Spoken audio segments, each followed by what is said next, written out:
King Tut's demise was a big event. The whole world wants to know how did he die, what was his age when he died, and what had happened after his death. Lot of things. So his death is a mystery to the whole world.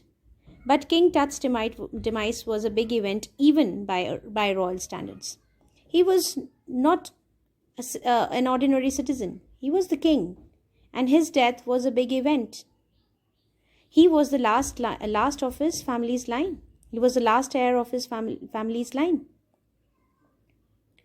And he belonged to a dynasty. Dynasty means a succession of people from the same family ruling the country or empire. So that means his family was ruling Egypt since ages, generation by generation.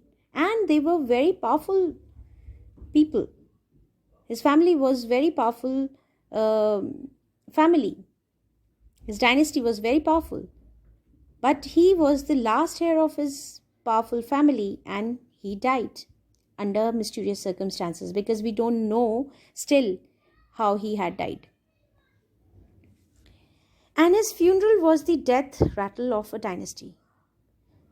So one can understand that right after his funeral, there would have been a lot of competition for the power. There would have been a power struggle and would have created a lot of chaos.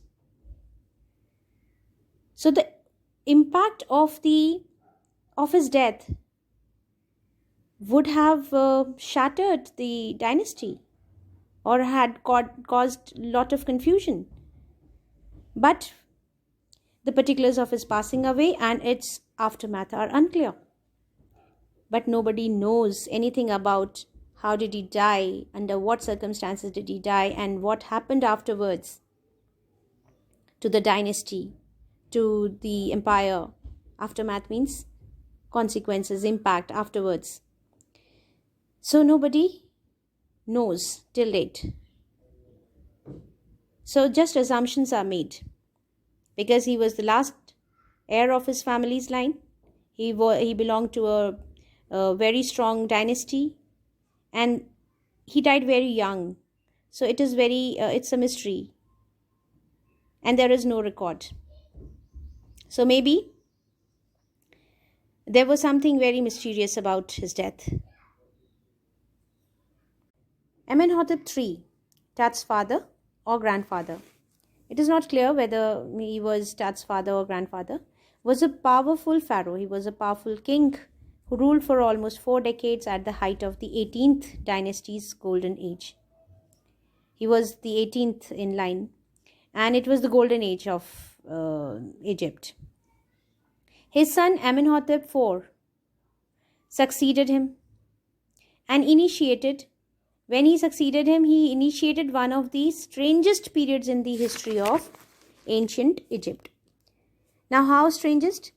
The new pharaoh promoted the worship of the Aten, the sun disk, changed his name to Akhenaten, or servant of the Aten, and moved the religious capital from the old city of Thebes to the new city of Akhetaten, now known as Amarna. So what did he do? He brought few changes in the religious structure of the empire. The new pharaoh, he promoted the worship of Aten. He told people to worship Aten. And he himself changed his name to Akhenaten. And he called himself Akhenaten, servant of the Aten, servant of sun god. And moved the religious capital from the old city of Thebes to the new city of Akhetaten, which is now called Amarna. So he moved the religious capital also. That would have caused a lot of resistance from the people.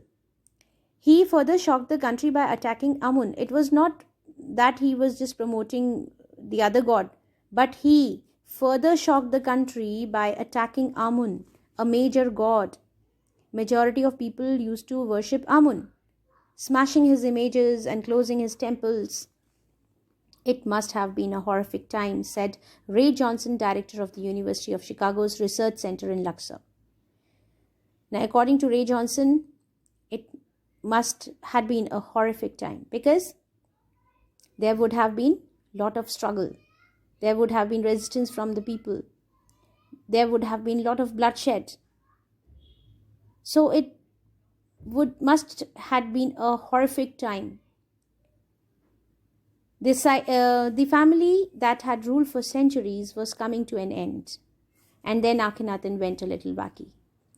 The family which was ruling Egypt for centuries and had seen such golden era was now coming to an end.